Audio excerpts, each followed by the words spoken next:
Greetings, our Hebrew Israelite brothers and sisters. This is L.D. Smith, the Watchman on the wall. Your Watchman, Israel. Israel. It is our Sabbath. Grab that King James. But first and foremost, we want to give a shout out to the whole family. Happy Sabbath, Israel. Now that being said, we're going to go forward to our teaching. We got a wonderful teaching tonight.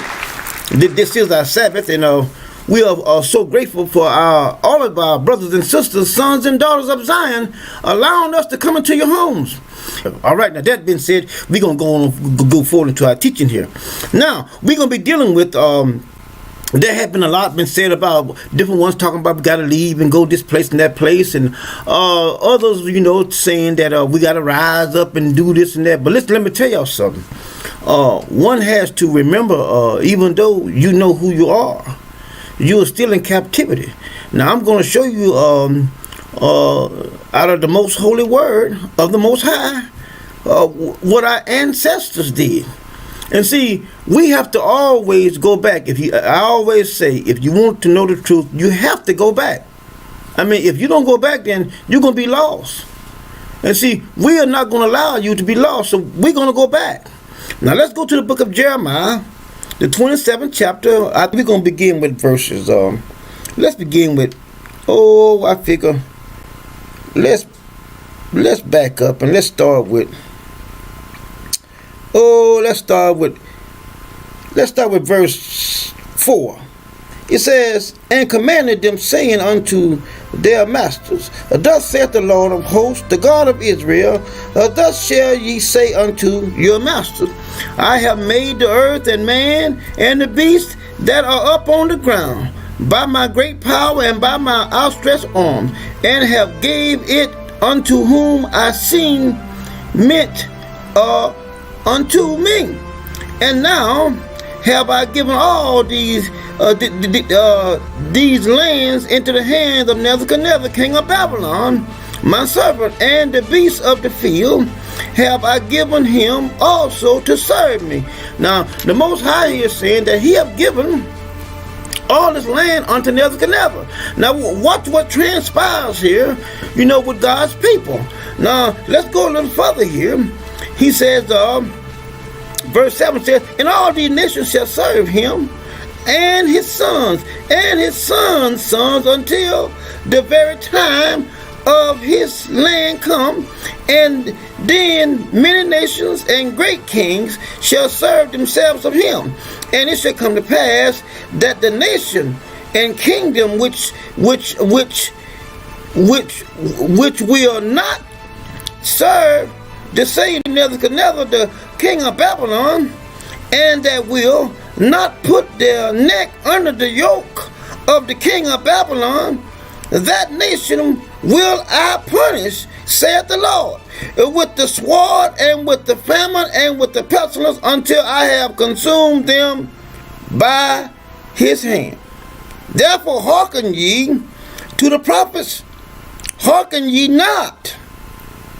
See that? Hearken not ye to your prophets, nor to your divers, nor to your dreams, nor to your enchantments, nor to the sorcerers, which speak unto you, saying, ye shall not serve the king Babylon. Now, my question is right now, we see that Babylon, the children of Israel is in captivity there. Now, like we said before, the Most High ruleth in the kingdom of men, and give it to whomsoever he will. Now, here are the children of Israel. They're in captivity. Now, look what transpires here about the prophets and stuff. He's telling them now, look, all this bullshit that they're telling y'all out here, don't believe that. Don't believe that. And I ask you guys, again, where are we? I'm talking to Israel. Where are we? Are we in our own homeland, or are we in captivity? Aren't we serving our enemies? Okay, this is a clear-cut picture of us today. And I keep stressing all the time, Everything you hear out there is not from the Most High. This is all that bullshit out there telling you about. You better rise up and we got to go here and got to go here. Listen, let me tell you something. They're leading you down a dark path. Now, listen to what the Most High says. These are not my words. These are His words to our ancestors when they was in captivity, and He put them in captivity. Now look what He says here. He said, "For the prophets." This is verse 10. "For the prophets, for they prophesy a lie unto you to remove you far from your land, and that I should drive ye out, and ye shall perish. But the nation that bring their neck under the yoke of the king of Babylon, serve him. Those will I let remain still in their land, and the Lord, and they shall till it and dwell therein." Now, let's go here a little further. I want to look at verse 12. Now, look what he says. He says, "I spake also to Zedekiah, king of Judah." See that? "According to all these words, saying, bring your neck under the yoke of the king of Babylon, and serve him and his people, and live." Right there in the pages. But see, one does not want to wait on the Most High. They want to do their own thing. I'm going to tell you guys something. You're going to go out there and get yourself killed. You in captivity. The Most High put your ass in captivity. He told you that He's going to send you back into the house of bondage, but this time by ships. Why can't we understand that? Why do we want to listen to everybody else run their mouth talking about I'm doing this and I'm doing that, and instead of listening at what the Most High says?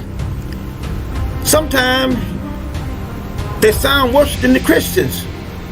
But I'm going to give you another passage here. Let's go to the book of Judges. Let's go to Judges. Now watch it right here, my brothers and sisters. The Most High always takes care of His children. Always. Even though if He put you in bondage, stay there. He knows what He's doing. But see, but like if one doesn't go back, he or she would not understand. Now, let's look at Judges chapter 3. Let's look at verses 15 here. It says, "But when the children of Israel cried unto the Lord raised them up a deliverer, Ehud, the son of Gera, a Benjamite, a man left-handed, and by him the children of Israel sent a present unto Eglon, the king of Moab." God will always send His children a deliverer. That's why I keep on saying, wait on Elijah. Wait on Elijah. He didn't say He's going to send Jesus. He said, I'm going to send you Elijah the prophet before the dreadful day that I come. I mean, it's right in the pages. I mean, why do you guys keep running here and there, listen to all this other bullshit? Why can't you stay put and then listen at the Most High's word? But we want to run here, we want to run there, we want to run here, we want to run there, and then come back with all these questions. And then if you got all these questions from where you came from, ask them. That's what I can understand. Giving you word for word, sound teaching, nothing that is made up. I'm not making up anything. And you will still go here and there, then come back and ask us questions. If you got any questions about what you heard from over there, ask them. Does that sound right? Yeah, it sounds right. Now let's go to Judges chapter 6. Judges 6, let's start with verse 6. We can read a few out of here and then we can move on. Now let's start with 6. It says, "And Israel was greatly impoverished because of the Midianites, and the children of Israel cried unto the Lord.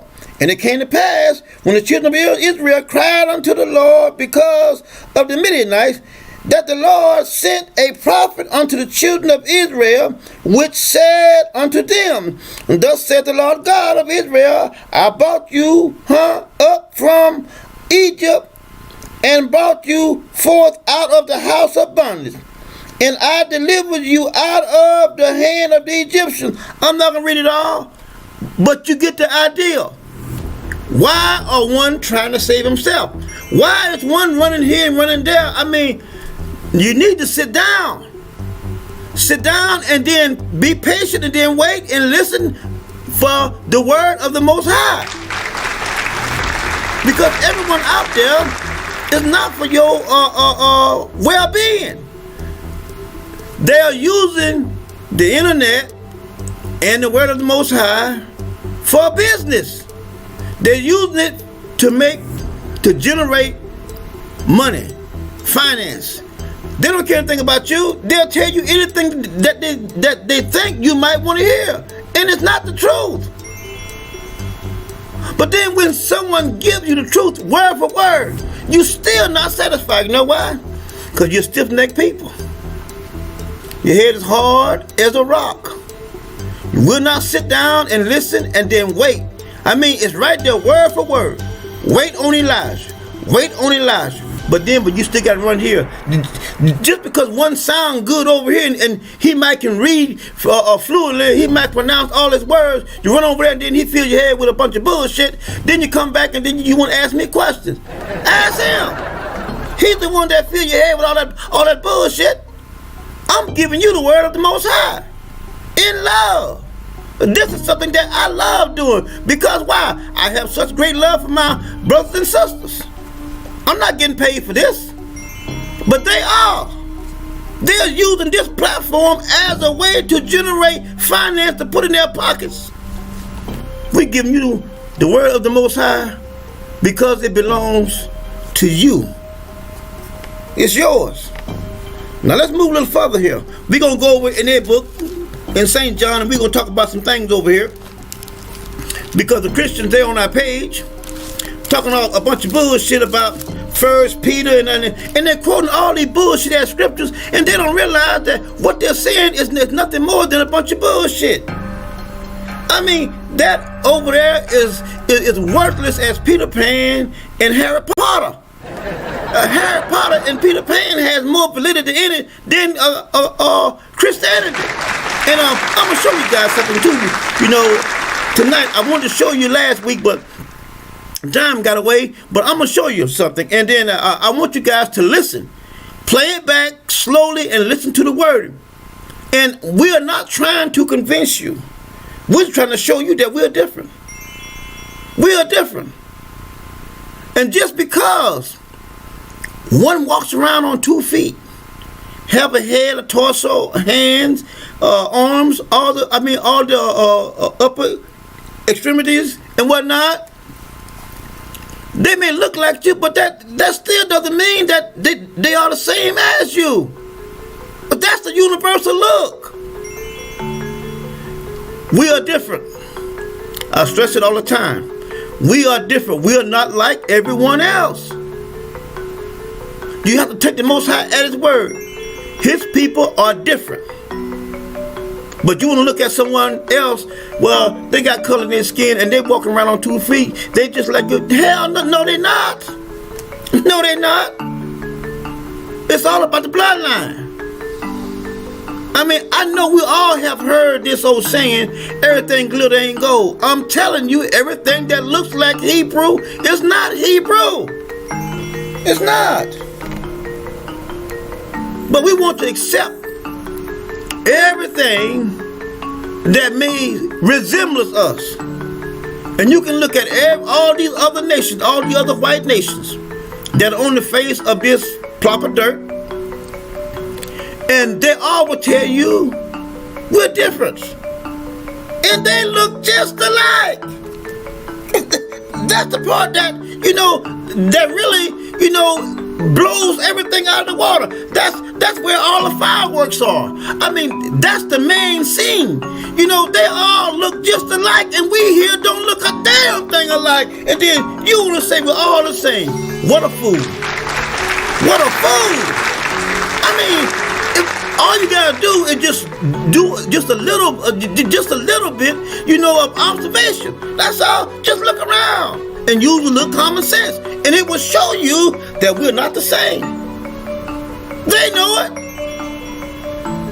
but you seems like you just don't get it. But you will, though. Now let's go here and look at John. They call it St. John, the 17th chapter. Let's go here. We're going to read some verses out of here. My brothers and sisters, as I always say, I want you guys to think about what you're reading. Listen to yourself. And I know that a shout of doubt that the Most High will give you a clear understanding. Now, we're here in the book of, they book called St. John, the 17th chapter. We're going to start with verse 11. And we're going to just hit on some verses. Then we're going to skip on down. And then I'm going to show you, beyond a shadow of a doubt, that this is nothing more than a bunch of bullshit over here, like I always say. Now let's begin with verse 11. Now we're talking about Lazarus here. Lazarus here is supposed to be not St. John 17, St. John 11. That's the one I want. My mistake. St. John 11. Now we're talking about Lazarus here.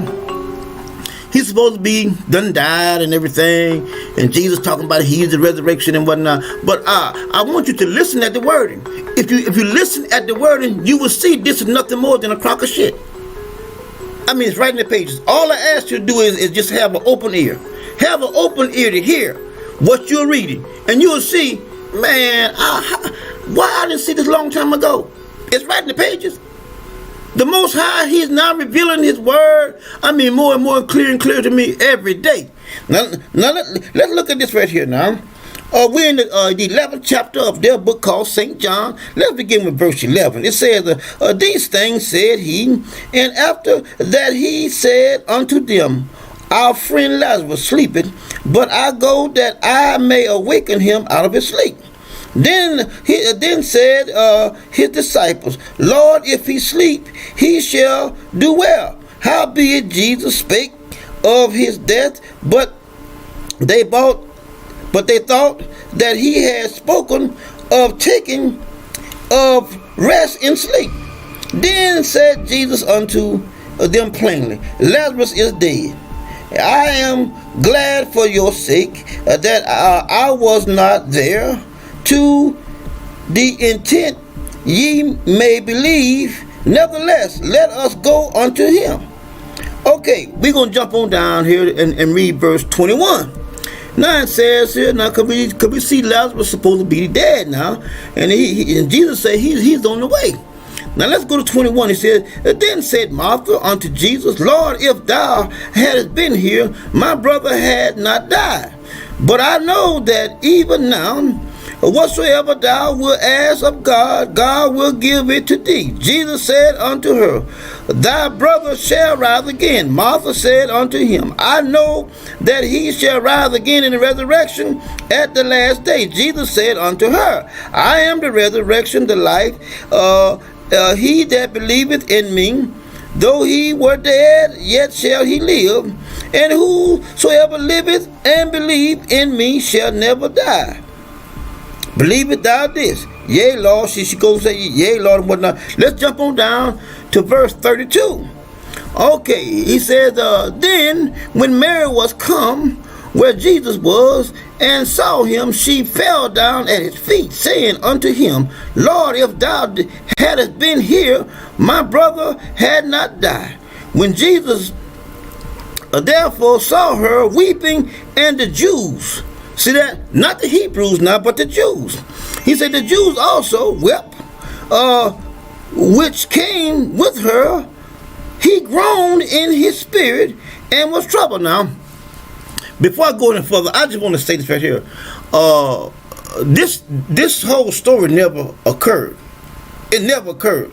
This here is the writer that is writing this bullshit. Now, if you just take your time and listen at the words, look how dramatic he makes it. Look how exciting the writer makes the writing for the reader. But now you're going to see all kind of lies down in here. I'm going to point it out to you. And you can say, damn, the Watchman is right. Now watch this right here now.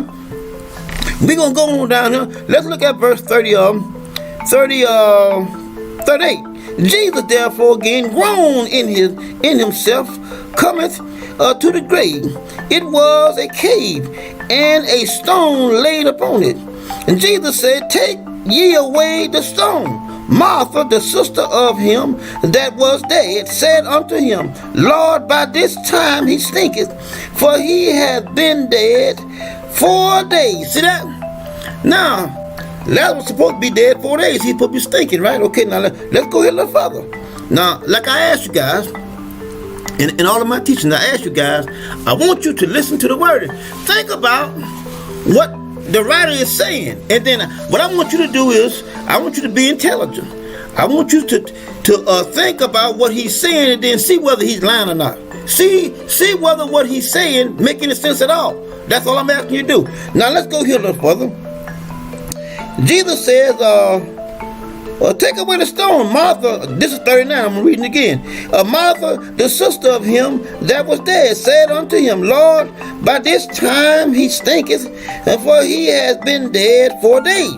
And Jesus said unto her, Say I not unto thee, that if thou wouldest believe, thou shouldest see the glory of God? 41.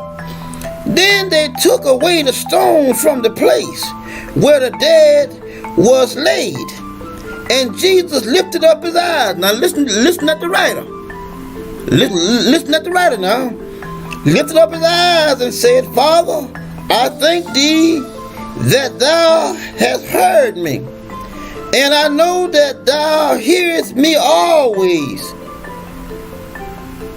But because of this people which standeth by, I say it, that they may believe that thou hast sent me. And when he thus had spoken, he cried with a loud voice, Lazarus, come forward. Now, did y'all hear what he said? Lazarus is dead now. Now he says, Father, I know that you hear me anytime I say something. But why is you gotta, why is, if you know he hears you all the time, you don't even have to come. But anyway, that's not the part that I'm talking about, but I just thought I might throw that in. But look what he says here. He says, Lazarus, come forth, right? 44 says, and he that was dead came forth bound, hand and feet, with grave clothes. Now, my brothers and sisters, now I'm going to stop right there. I'm going to ask you a question. This is not a hypothetical question. This is a viable question and that needs to be answered. Have any of you guys ever seen a mummy? They be wrapped from head to their feet, right? I mean wrapped. Now now think about what he's saying here. And I'm going to show you that's nothing more than fabrication. Now look what he says here.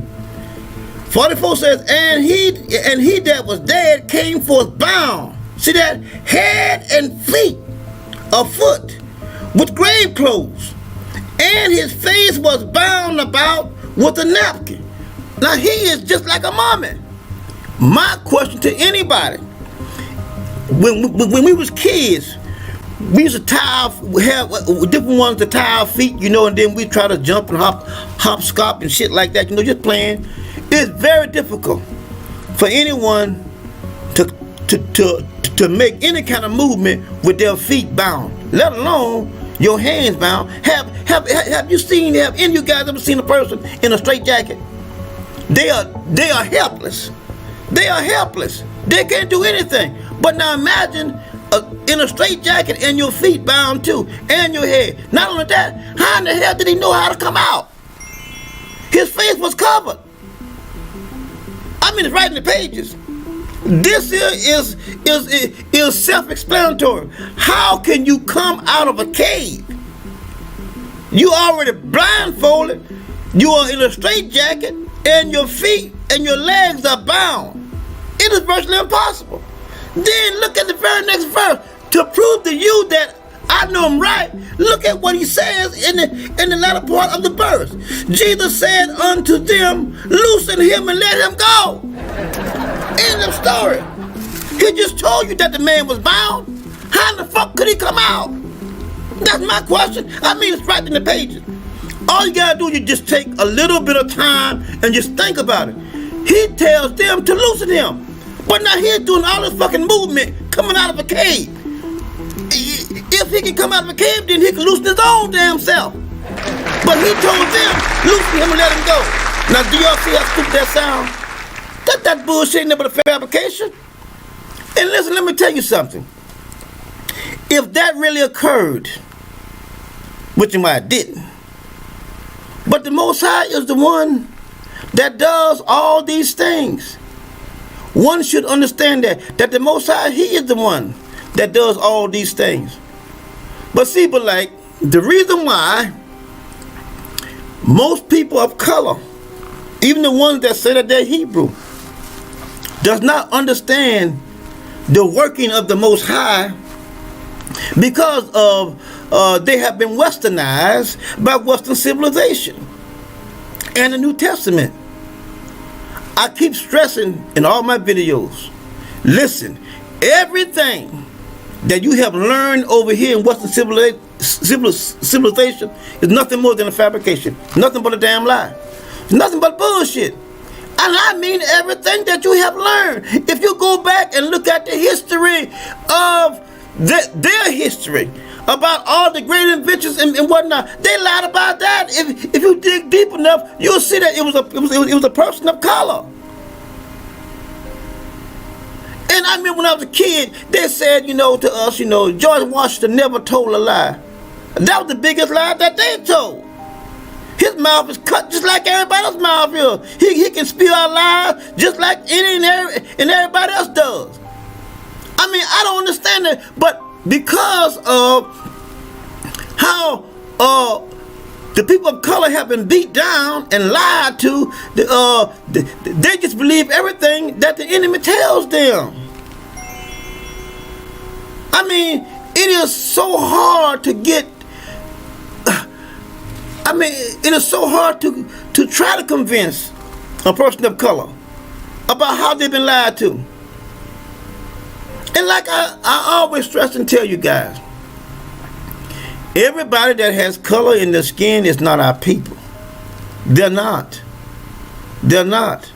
Now we're going to go a little further here. Now we see here that Jesus told them to unloosen him, but he walked out of the damn cave bound. Makes no sense to me at all. But let's go and look at the book of Deuteronomy. This concludes part 1 of part 3 of this Monday's podcast teaching family. Subscribe if you believe we should only obey the voice of the Most High God as commanded and no one else.